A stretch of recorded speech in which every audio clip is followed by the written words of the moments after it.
Brito, Centro de Mídias da Educação de São Paulo.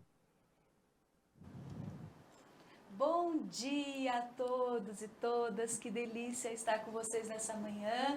Estamos iniciando mais um encontro formativo nessa TPC com vocês, que gostoso. Eu sou a Kátia, formadora aqui da EFAP, eu sou uma mulher branca, de 1,60 m, 47 anos, 78 quilos, tá um pouquinho passadinho aí nesse momento, né? Tenho cabelos curtos, loiros acinzentados, uso óculos, hoje estou usando uma blusa preta, uma saia marrom clara e uma bota marrom escuro. Que delícia estarmos juntos.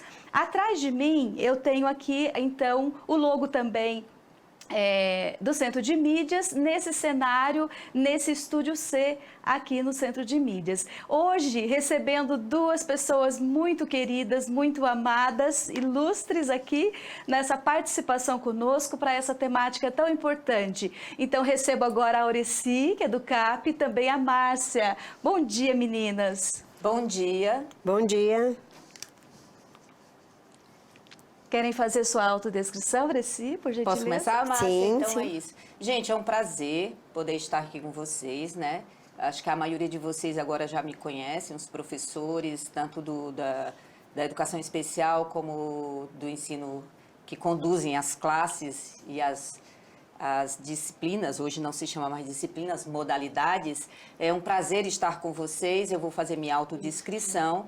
Eu sou uma mulher cis, de pele clara, cabelos escuros, né, bem aproximado do preto, olhos também escuros, sobrancelhas largas e escuras, eu uso óculos, estou usando um leve batom avermelhado, estou com uma calça bege, sapatos verde musgo e uma blusa com uma estampa bem tropical, fundo claro e umas flores amarelas e uns desenhos coloridos. É um prazer estar com vocês. Eu tenho 1,50 m e peso em média 50 quilos, né? Ai, que delícia. Que delícia, Aureci. Muito bem, Márcia. Eu sou Márcia Herrera, PEC de Educação Especial da Norte 2, cabelos loiros acinzentados, um pouco abaixo do ombro. Estou com uma blusa, uma camiseta azul marinho, uma calça azul marinho e a camiseta lá é estampadinha de bege, de cor de rosinha, marronzinho, alguma coisinha assim. Um colarzinho de pérola. Tenho mais ou menos ali uns 55 quilos, tenho 1,52 centímetros. Sou mais alta do que a Aureci. Muito bem. Hoje, então, estamos aqui para essa temática tão importante, relatório pedagógico, registro qualificado. Muito bem. Que delícia poder conversar um pouquinho sobre isso, né, meninas? Uma temática que apareceu para a gente aí, para a gente trazer, e é por isso que a gente tem aqui convidados tão especiais para a gente conversar sobre isso. Muito bem. As formadoras. Avatar, Kátia do Carmo, Maria Aureci e Márcia Herrera. Diário de bordo. Imagem de um caderno com um lápis em sobreposição. Muito bem. Nesse momento, 30 segundos para a gente pegar o nosso diário de bordo, a nossa caneta, enfim, para a gente fazer as nossas anotações, tudo bem? 30 segundos?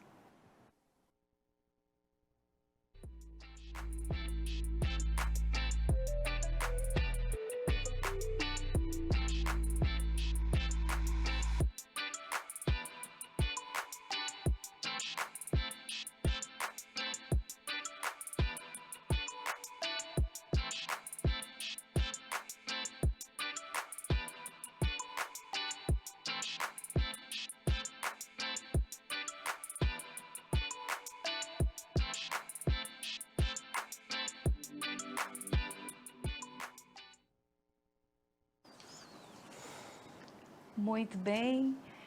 Pegaram os seus diários de bordo, então vamos lá para o nosso objetivo de hoje. Bom, nós queremos refletir sobre relatório pedagógico como registro qualificado que fortalece o nosso trabalho docente, né? E o nosso percurso da pauta, nós temos aí o nosso objetivo, o nosso percurso, queremos iniciar a nossa conversa falando sobre o que nós temos hoje, né? Nós temos as instruções da legislação estadual, que tipos de registro nós temos, que nós estamos trabalhando, Depois a gente começa esclarecendo com a Resolução 68, amplia essa conversa para uma visão socioantropológica, e aí a gente vem com relatório pedagógico, aprendizagem e comportamento, também pensando juntos aqui sobre esse gênero textual tão importante e a escrita qualitativa desse gênero que fortalece o nosso trabalho. Então esse é o nosso percurso. Muito bem. A gente começa a nossa conversa, né, Aureci? Aqui nós temos, então, um print da tela da legislação estadual que está lá no nosso site do CAP, não é isso, Aureci? Traz aí as instruções para a gente, né, de cada uma das deficiências, não é isso? Exatamente.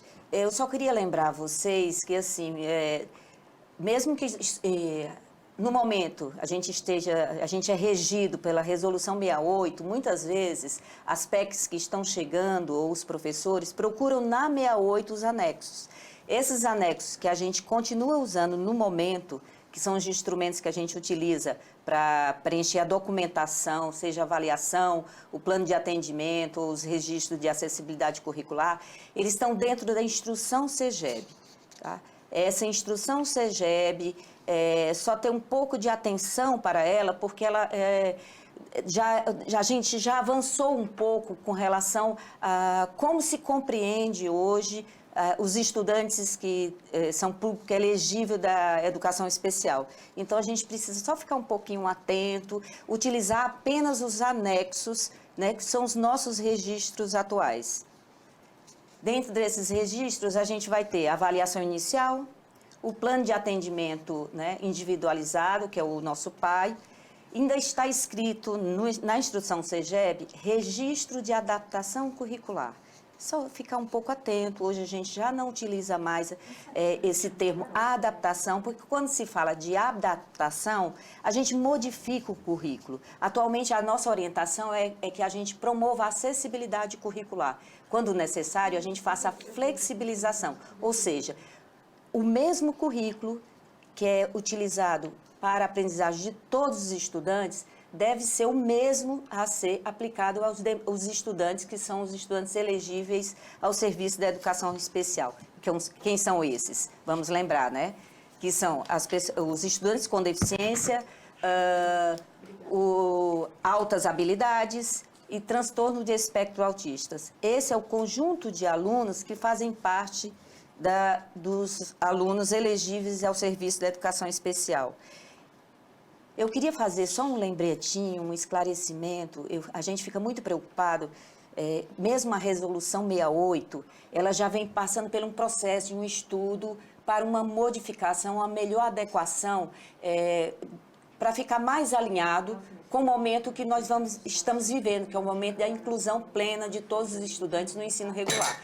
A instrução CEGEB, ela foi escrita com base na Resolução 61 de 2014. Atenção! Às vezes, nós encontramos, em alguns processos ou em alguma escrita de relatório, referência a essa resolução.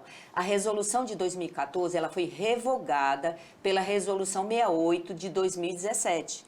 Então, quando a gente vai na instrução CEGEB, pega os instrumentos como um roteiro dos nossos relatórios, né? A gente tem que pegar que, assim, esses instrumentos, eles são apenas roteiros, um roteiro da forma, não do conteúdo. O conteúdo é diferente para cada estudante que a gente descreve do seu desenvolvimento de aprendizagem. Ter muito cuidado com isso e, ao citar a resolução vigente que nos guia no momento é a Resolução 68 de 12 de 2017. E nela, ele já descreve o atendimento educacional especializado em alinhamento com a Lei Federal 3.146 de 2015. E uma coisa que a gente chama a atenção é o atendimento na sala de recurso para o estudante só faz sentido se repercutir na sala de aula. Então, todos os nossos relatórios, tudo que a gente vai trabalhar com o estudante na sala de recurso, precisa estar alinhado e precisa ser compartilhado com os professores do ensino regular. É na sala de aula regular que está o nosso estudante. Então, essa aprendizagem, o desenvolvimento da aprendizagem desse estudante e a sua participação plena tem que ser lá no ensino regular. Então, os nossos relatórios precisam ser alinhados com todos os professores que atendem os nossos estudantes, e a Márcia depois vai descrever mais o que é importante, do que é significativo quanto à descrição dentro dos nossos relatórios. E lembrar que, mesmo dentro da avaliação inicial, do plano de atendimento pedagógico, se você faz esse roteiro, mas depois o professor especializado e os demais professores regentes precisam descrever sobre o processo,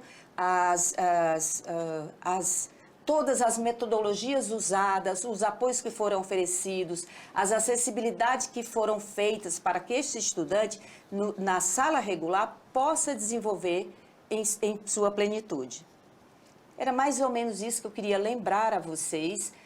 Sempre que a gente for descrever sobre o estudante, pensar que ele é único e cada relatório ele é ímpar para cada estudante. Não dá para... A gente copia os modelos da estrutura, mas os conteúdos são singulares. Perfeito, Areci, que gostoso. E olha que você está aqui bem substanciada com as participações, viu, Areci? A gente tem as professoras aqui, muito bom, maravilhoso apontamento, Areci. Verdade, Areci, sempre muito clara e objetiva nas colocações, então, todo mundo aqui apoiando muito a sua fala, que gostoso, né? Muito bem, e aí a gente caminha um pouquinho, né, para a visão socioantropológica. Socioantropológica. Imagem de pessoas, 4 pessoas. Mulher preta com cabelo loiro preso. Mulher preta com cabelo preto e trança e usando óculos. Homem branco de cabelo cacheado. Homem branco de cabelo liso. Muito bem, então nessa imagem a gente percebe que a gente tem aqui o campo de estudos, né? Observem aí a imagem para que a gente possa pensar juntos em relação à compreensão e à estrutura que a gente tem, por exemplo, na nossa sociedade. Então, a gente vai ampliando o nosso olhar para o sujeito, não é isso, Areci? Exatamente. Né? Scliar vai trazer para a gente que esse abandono progressivo, por exemplo, da ideologia clínica e a aproximação aos paradigmas socioculturais, eles não podem ser somente considerados por si suficientes para um novo olhar educacional. Mas quão importante é, porque a questão não é o quanto a gente se distancia do clínico, mas o quanto realmente a gente aproxima o nosso olhar do antropológico, cultural e do socioantropológico, não é? Então, essa nossa visão, esse nosso olhar que a gente deseja aqui caminhar com vocês, é na perspectiva do sujeito, né? Então, que sujeito é esse? Para que a gente possa, de fato, escrever sobre esse aprendizado, esse desenvolvimento. Não é isso, Márcia? É isso mesmo. É muito importante que a gente tenha esse alinhamento, né? Tenha esse pensamento que caminha, né, para o mesmo lado. Porque é sinal de que a gente se debruçou, que a gente olhou aí para a legislação e também olhou para o estudante. Né? Olhou para o menino que está lá dentro da escola e não se conformou em dar só o apoio, né? Olhou para que esse menino pudesse se desenvolver junto com os colegas, olhando para a sala de aula, olhando para os vizinhos, para os colegas da rua, para os primos, né? Dando uma continuidade de vida, olhando ele socialmente, mas também como estudante, como filho, né? Como primo. Essa particularidade do sujeito dentro da escola, esse olhar global, né, do pedagógico, é muito importante. Aqui no chat a gente tem algumas contribuições que eu achei interessante, né? Faz uma referência, acho que aqui, o Cássio Almeida, ele fala aqui que é um estudo sobre flexibilização, adequação e adaptação curricular pela Capilini e Fonseca. São autoras assim, bem interessantes para a gente ler e estudar, nos acrescenta bastante, tá? Embaixo também há uma pergunta, né? Importante que todos os estudantes elegíveis ao serviço da educação especial faça o anexo 1, mesmo que não frequente o AE, por algum motivo, pois o anexo 1 serve como base para a flexibilização curricular. A pessoa está falando do anexo 1, acho que todos nós aqui já é comum para a gente, né, quando se fala do anexo 1, lembrar que é a avaliação inicial. Gente, e em seguida isso foi uma contribuição da Maria Beatriz, mas em seguida tem uma outra, a Cláudia Viana... E a Lúcia fala, bom dia, seria perfeito que a sala de recurso atendesse somente a sua escola de origem, quem sabe um dia, né? E que o professor da educação especial, estamos há 5 anos ouvindo essa mesma resolução. A 68, acho que todos os departamentos, a gente já vem estudando, né? A gente sabe que as nossas instruções lá, a instrução CEGEB, precisa estar realmente atualizada, já vem em estudo, a gente espera que em breve a gente possa trazer para a rede novos orientadores, nossos documentos orientadores, vários outros instrumentos, mas por enquanto é com esse material que a gente pode contar. Mas só para dizer para vocês que a gente vem não só pensando, mas estudando e querendo também como vocês, atualizar esses instrumentos. Muito bom. Vamos lá. Bom, vamos para o relatório pedagógico, é isso, Márcia? Vamos lá. Um instrumento importante, né? Isso. Aqui, então, a gente vai falar do relatório pedagógico, que é um instrumento que olha para o ensino e aprendizagem, né? Olha para o professor, de que forma que esse professor está ensinando e de que forma que esse menino está aprendendo. Então, ensino-aprendizagem, ele não está junto. Para que um aconteça, é preciso que o outro tenha sucesso, né? Então, o fato de eu ensinar não quer dizer que meu aluno vai aprender. E é daí que a gente tira a ideia de que a gente não adapta o currículo, porque eu preciso pensar no sujeito como todo. Então, se eu tenho 40 alunos, 30 alunos, 20 alunos, eu preciso promover uma aula que eu possa abarcar a todos. Eu não posso fazer uma aula para o aluno médio, né? Eu tenho que pegar as duas pontas, né? As extremidades, porque daí sim eu atinjo também a média.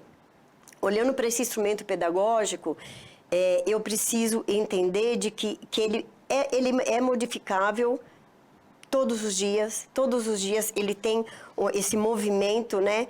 Nunca linear, né? Porque ele tem todas as esferas desse desenvolvimento e ele é uma prática técnica que eu preciso buscar verbalização, preciso tomar conta do que eu escrevo e de como eu escrevo.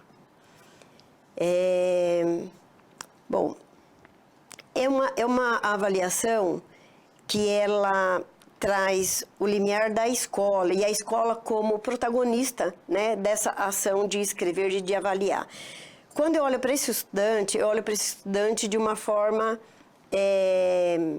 global, mas olhando para dentro do ambiente que ele está. O relatório pedagógico, ele se dá dentro da escola. Ele não se dá fora da escola, mas ele traz as informações externas para compor o que eu escrevo desse estudante dentro da escola. E o que vai extrapolar, né? O que vai extravasar. Pode ir passando que eu vou dando conta aqui. A gente fala muito da questão da observação clínica, né? O que é clínico, o que não é clínico, qual é esse limiar. Eu entendo que todas as informações clínicas vai reverberar no que eu penso dentro da escola e no que eu preciso entender sobre esse estudante. Também os terapeutas, os médicos que atendem esse menino vão precisar da informação pedagógica, né? É uma informação muito grande e que eu preciso ter o hábito de observar e de anotar. Quando a gente fala de um relatório qualificado, eu também falo de um registro qualificado, né?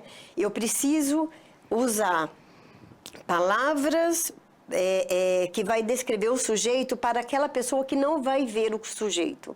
Então, quando eu falo de um relatório pedagógico qualificado, eu falo do desenvolvimento, eu falo das dificuldades da aprendizagem, mas eu também falo das habilidades já desenvolvidas. Mas eu falo para uma pessoa que desconhece esse sujeito de quem eu estou falando.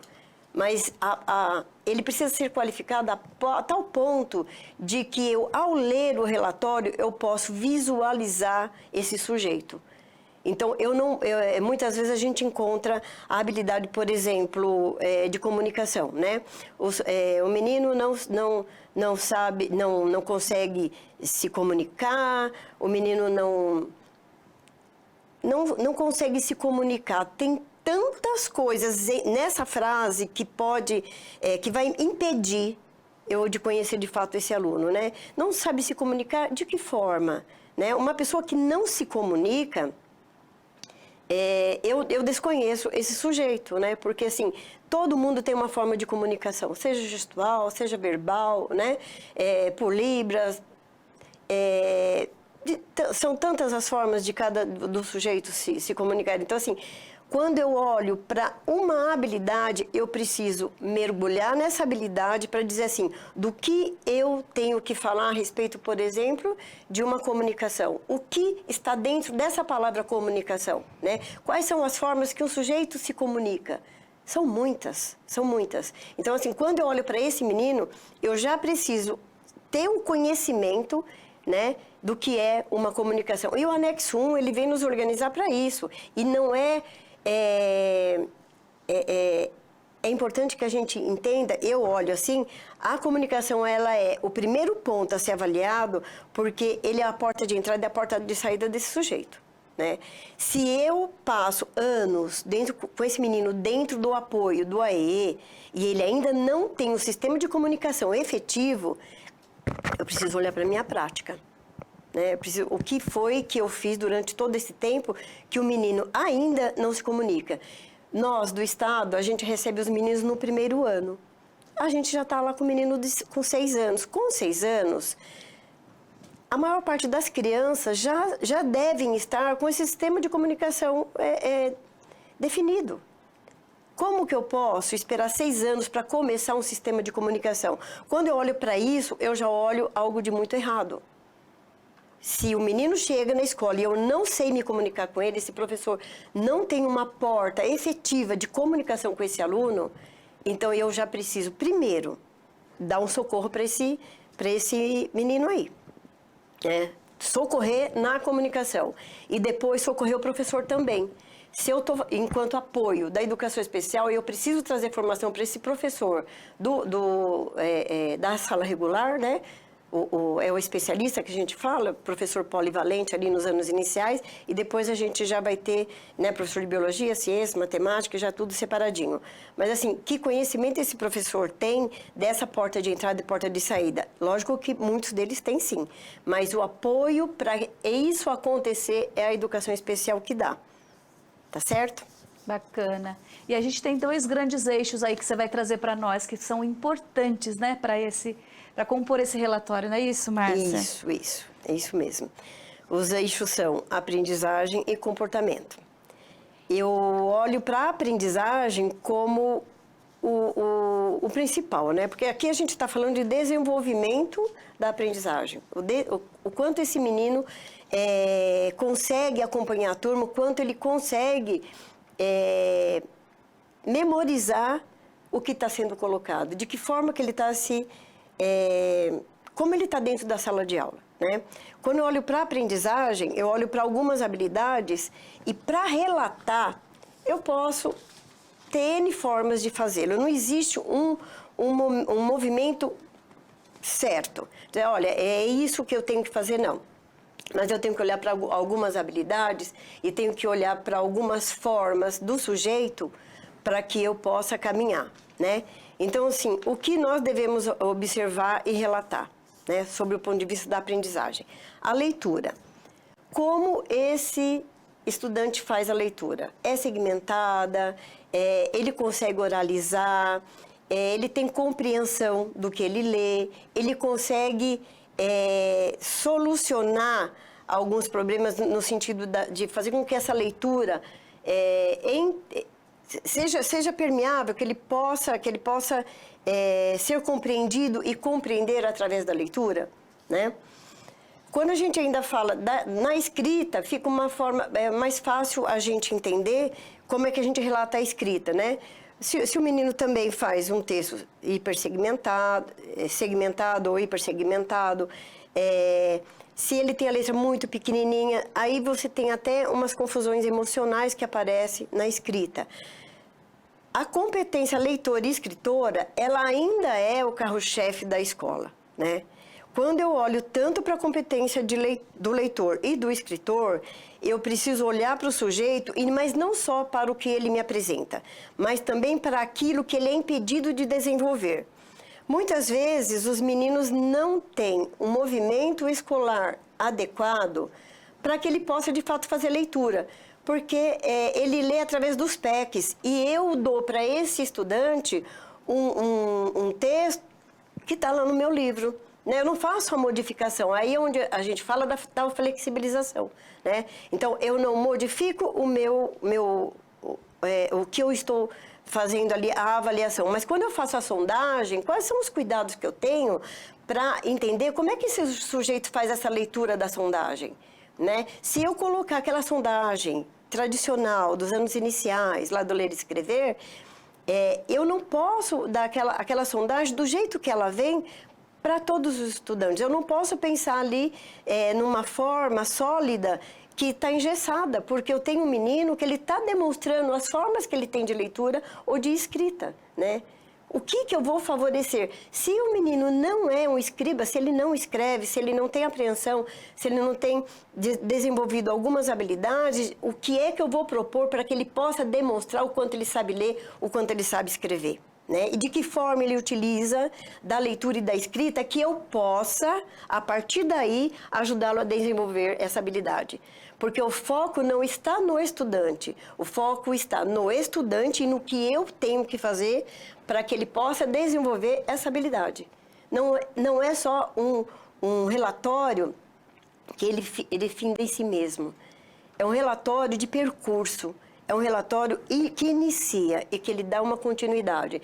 Então, eu entendo como esse menino lê, então eu tenho que fazer de tudo para saber quais são as formas que ele faz essa leitura. Eu tenho que trazer todos os instrumentos e dizer qual o instrumento que eu utilizei. Se eu não digo qual o instrumento que eu utilizei na leitura, na escrita, no raciocínio matemático, eu não dou para o leitor do relatório as informações necessárias. Por exemplo, ele fez a leitura, mas fez de que forma? Qual foi o apoio que eu tive que dá para esse estudante para que ele pudesse me dar aquela resposta de que ele sabe fazer aquela leitura? Qual foi o apoio que eu dei para esse estudante para que ele pudesse me demonstrar o quanto ele sabe escrever? O raciocínio matemático, né? Os números, as operações básicas, de que forma que ele faz. Porque se eu der um problema para ele resolver, esperando que ele faça a leitura ou que ele faça o registro, talvez ele não faça a leitura do jeito que eu espero e ele não registre do jeito que eu espero, mas ele tem um raciocínio matemático desenvolvido, né? E a gente vê muitos no relatório, tem raciocínio matemático, informação zero, né? O menino lê, informação zero. O menino não lê, informação zero. Eu preciso dizer sempre de que forma. Se ele diferencia números de letras, né? De que forma que ele está ali permeado nas lógicas matemáticas, na resolução de problemas, né? Quais as informações que eu preciso dar para ele para que ele possa resolver esse problema matemático que está posto. Pode passar. E o que devemos observar e relatar, né? Na coordenação motora global? A coordenação motora global é aquela que vem lá da educação física, vem dos movimentos mais que a gente observa em quadro e tudo mais. Quando a gente fala desses relatórios, a gente olha tanto quanto o professor do regular quanto o professor da educação especial. Eu não posso aceitar um relatório que ele não traga as informações desses profissionais que lidam com esse menino. Então, assim, a coordenação motora global, ela é observada na sala de recurso, mas ela já vem com as informações do que esse professor de educação física, que é o profissional, que tem as informações técnicas, para que eu possa ali entender quem é esse menino dentro da educação especial, para dar esse apoio que ele precisa. E aí a coordenação motora fina, que é aquela da escrita, né, da apreensão, de que forma que ele segura esse lápis, se ele aperta muito esse lápis no papel, se ele escreve com muita leveza, quais as formas que eu preciso de um engrossador, quais são os apoios que eu preciso dar para esse menino escrever melhor. E eu preciso colocar nesse relatório o que eu ofereci, o que eu ofertei e que eu precisei ofertar. Por que eu precisei ofertar? Porque quando eu peço para ele fazer o registro, ele já apresenta essas informações. Então, os apoios, eles devem aparecer na medida em que o sujeito vai precisando. Eu não posso colocar tudo, porque então eu não vou entender quem é de fato esse sujeito. Primeiro, eu preciso dar autonomia, para que ele possa demonstrar o que ele já desenvolveu, de uma forma pura e simples. Na medida em que ele vai apresentando dificuldade, eu vou dando esses apoios e registrando. Dando os apoios e registrando. Coordenação espacial, a orientação e mobilidade, né? A gente tem direita, esquerda, em cima, embaixo. Como eu avalio? Eu posso usar jogos. O que eu não posso é dizer assim, eu avaliei através dos jogos. Não. Eu avaliei através do jogo, de uma corda, por exemplo. Uma corda, o menino pulou corda, e aí ele começa da direita para a esquerda. Eu caminhei pela escola. É muito bacana nessas avaliações eu fazer, por exemplo, o movimento da própria escola, né?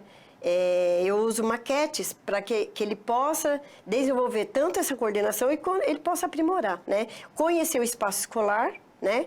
Além de desenvolver direita, esquerda, cima, embaixo, profundidade, enfim. O rendimento do aluno. Nesse aspecto aqui, eu vejo assim, um problema quando a gente fala do rendimento pela nossa régua, né?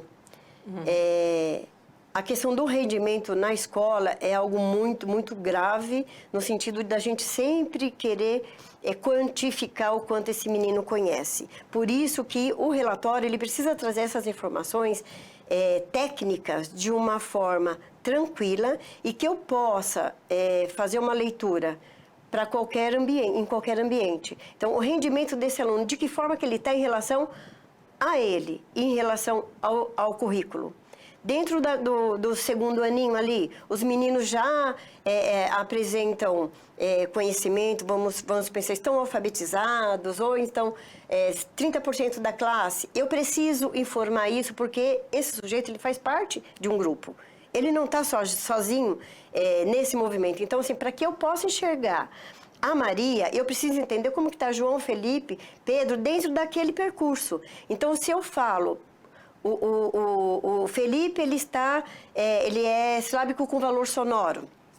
Vamos pensar aí, porque esse é o rendimento que eu preciso dar dele. As informações que eu preciso dar de como ele está rendendo ali, como que ele está se desenvolvendo dentro da classe.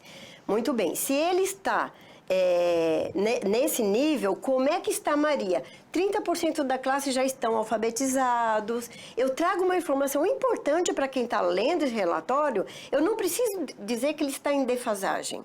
Quando eu trago essas informações técnicas de uma forma organizada, eu já coloco para aquele profissional que vai ler o relatório a qualificação do meu relatório. Então, eu já qualifiquei as informações no sentido de 30% da classe de Felipe é alfabetizado, 20% está abaixo, né, do básico, vamos colocar ali pré-silábico, alguns já não usam mais esse termo, mas enfim, são termos que, assim como a nossa legislação, eles vão se modificando, mas no movimento é que a gente diz, da onde tirou, a gente se sente mais tranquilo, porque a gente vem de um caminho, né, de desenvolvimento, inclusive da nossa legislação, da nossa documentação. Memória. O quanto ele memoriza? A memória dele é de trabalho? A memória dele é uma memória de longo prazo? Quais são as informações que esse estudante me traz? Aí eu já não preciso tanto relacioná-los com os colegas. No rendimento eu preciso relacioná-lo com os colegas porque eu preciso enxergar ele como ele está dentro desse grupo, né?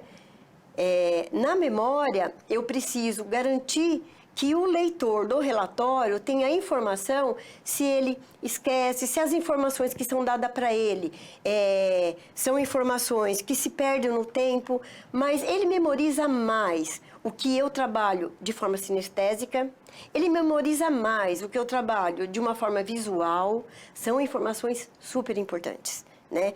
O que esse menino memoriza, de que forma que eu trabalho, que ele memorizou melhor, né? Qual foi a memória que ele perdeu rápido, as informações que ele perdeu rápido, né?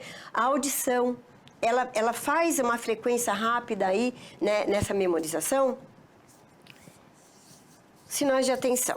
Bom, os sinais de atenção é para quando eu olho para o estudante fora desse ambiente de ambiente pedagógico, quando eu trago informações que não deveriam estar presentes. Sinais de atenção para o professor é aqueles, eu penso assim, que é aquele movimento que está fora do técnico. Quando eu me junto com os meus colegas, meus profissionais da educação, para trazer movimentos que não são pedagógicos, eu preciso prestar atenção nisso. Eu não posso trazer as informações que vão manchar o que está dentro desse limiar. Um outro sinal de atenção é quando esse menino se desorganiza ali dentro da sala regular, né? A desorganização, ele tem que trazer um movimento anterior.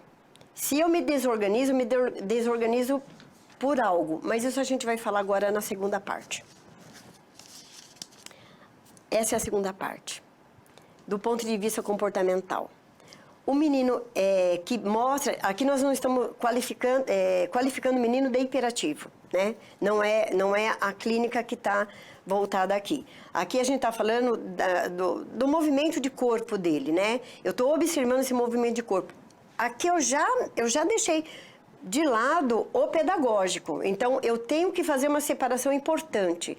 Se eu falo do pedagógico, eu não posso trazer o comportamento, porque eu vou manchar aquele tão importante, tanto essa primeira parte, tão importante que é do desenvolvimento do sujeito. Aqui eu vou trazer características que podem estar interferindo naquela primeira parte, na aprendizagem dele.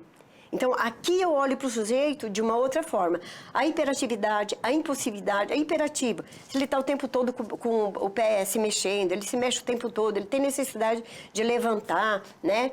Ele tem necessidade de estar se movimentando. Isso é um comportamento hiperativo. É comportamento. Eu nunca digo que o menino é hiperativo. Ele tem um comportamento hiperativo em determinados momentos. Impulsividade. Ele estoura com muita... É o pavio curto, né? Que a gente fala. Ele estoura com muita facilidade. Ele muda ele está assim, calmo. De repente, ele está nervoso, está eufórico, está triste. É impulsivo. Ele interfere, né? Ele consegue atingir as regras, ele aceita a regra, ele impõe as regras, ele é opositor. Como é que ele se relaciona aí com os colegas? Como é que ele se relaciona com o profissional da merenda, os profissionais adultos, os pares, os seus pares, né? Como é que se dá esse relacionamento, né? Ele é uma criança num movimento infantil, ele é uma criança, ele é um adulto, ele gosta de conversar somente com adultos, de que forma que ele se coloca, né? De que forma que ele se sente mais tranquilo ali no ambiente, ou até recusa mesmo de se socializar, por exemplo, com os pares, achando que os pares são muito infantis, né? Ou chamando atenção, cutucando o colega, mexendo nas coisas do colega, de que forma que ele se socialize, de que forma que ele é aceito nesse ambiente. Ele consegue verbalizar o que ele quer, ele consegue ter essa comunicação assertiva dentro do ambiente social dele, né? Como é que ele organiza a mala dele, como ele organiza os cadernos, os livros. Olha, aí a gente sempre tem que olhar para o que a mãe, o que o pai, né, o que essa família propõe para esse menino também se organizar. Muitas vezes a gente fala assim, ele não consegue arrumar a mala, mas de que forma que eu permiti que ele desenvolvesse essa habilidade, né? quais são os ambientes em que ele pode, de fato, ter essa autonomia para arrumar os seus livros, ele tem as informações visuais, se for uma necessidade para ele correr ali as disciplinas que ele vai ter, né? E poder organizar seu material. Os lápis estão bem apontados, estão dentro da caixinha. De que forma que ele organiza isso? Agressividade. Todo sujeito tem o seu lado agressivo. Eu penso que vai depender do que aconteceu um pouco antes, né? Ninguém é agressivo por si. Ninguém é agressivo de fato. Eu não posso descrever aquela pessoa uma agressiva, nunca. Eu posso dizer que em determinado momento esse estudante se portou de forma agressiva. Aí eu preciso dizer quando foi, como foi e o que aconteceu antes. Eu não posso inferir valor. Eu não posso garantir se foi isso ou aquilo, mas eu tenho que dizer o que aconteceu antes, durante e depois. E o meu foco é tentar sanar esse problema para que esse sujeito consiga, de fato, sair daquela agressividade. Não é tirá-lo do ambiente escolar, mas é tentar resolver aquelas questões que estão fazendo com que ele se torne agressivo, se fique irritado, né? O que tira esse menino do seu centro, né, emocional? O que desorganiza? O que traz irritabilidade? Luz, sons. Lógico, a escola é um ambiente barulhento. Que bom, né? A escola é viva. E é assim mesmo, o mundo é um ambiente barulhento. Nós não estamos no quintal de nenhum lugar. É o nosso quintal, é o mundo, né? Ele é barulhento mesmo. Então, de que forma que eu posso olhar para essa questão, escrever com respeito, né? Para poder caminhar. Beleza, muito bom, Márcia. Tem algumas contribuições aqui no chat. O pessoal está falando, olha, trabalhar em equipe é fundamental, né? E aí tem umas perguntinhas aí, né, Márcia, Sim. que a gente quer fazer para eles, para que eles possam participar ainda mais conosco, né? Motivos para encaminhar, não é isso, Márcia? Motivos para encaminhar, né? Então, a gente falou agora há pouco, né, de todo o relatório, mas aqui eu já olhei para esse sujeito enquanto professor ali do componente curricular, educação física, né, de todas as disciplinas. Muito bem, agora eu pensando no desenvolvimento desse menino, qual o motivo de eu encaminhá-lo para o AE? Veja, esse relatório ele tem dois lados, né? Um é o do regular e o outro do AE, né? Por que eu encaminho esse menino? Quem encaminha esse menino? E quais os motivos pelo qual eu encaminho? Por isso que eu quero. A gente vai dar um minutinho? Não? Vamos seguir direto? Vamos seguir por causa do nosso tempinho hoje. Isso, a gente já... Professor falando é assim mesmo, né, assim gente? mesmo. Não tem jeito. Vou tentar aí dar uma continuidade, tá bom? Então, assim, eu olho para esse menino e um relatório qualificado, eu olho para esse... Para quem é que pede esse relatório, para quem eu vou dar esse relatório. Um bom relatório, um relatório qualificado, ele vai servir ao pai, porque ele não vai trazer informações que vai ferir essa família, porque ele tem um respeito, ele tem um conhecimento técnico em cima disso. Um relatório qualificado, ele vai atender a demanda da saúde, a demanda dos terapeutas, a demanda do coordenador para organizar o estudo de caso, para poder, então, começar a elaborar esse atendimento educacional especializado através do anexo 1, do anexo 2 e do anexo 3. Então, quais linguagens são utilizadas para a gente descrever, não é isso? A avaliação e observação do desenvolvimento da aprendizagem. Então, a gente vai pensar um pouquinho com vocês e caminhar, então, para esse gênero, não é isso, Márcia? Isso. Esse gênero textual, né, ele pode ser um gênero básico, ou seja, eu trago informações, que tipo de informação num relatório básico, num relatório simples? Eu trago uma linguagem direta, eu trago poucos detalhes, não é isso? E aí, se eu tenho um relatório um pouco mais completo, então eu trago informações específicas e trago detalhes para esse relatório, né? Então, agora a gente gostaria que vocês, por gentileza, trabalhassem com a gente nessa atividade, né? Rapidamente aí, pensem aí conosco numa escrita diferente desse parágrafo. Por exemplo, a gente tem alguns parágrafos que vêm nos relatórios e são muito parecidos com esse que a gente trouxe para vocês. Então, por exemplo, é uma criança especial, interessada e participativa. Sabe contar números, porém tem dificuldade de escrever. Frequenta as aulas regularmente. Né? Quer dizer, se a gente tem um parágrafo assim, como é que a gente consegue perceber aqui, de fato, a qualificação desse registro, não é? Coloquem aí pra gente como é que vocês escreveriam isso. Vamos ver aqui. Nossa, tem muita participação.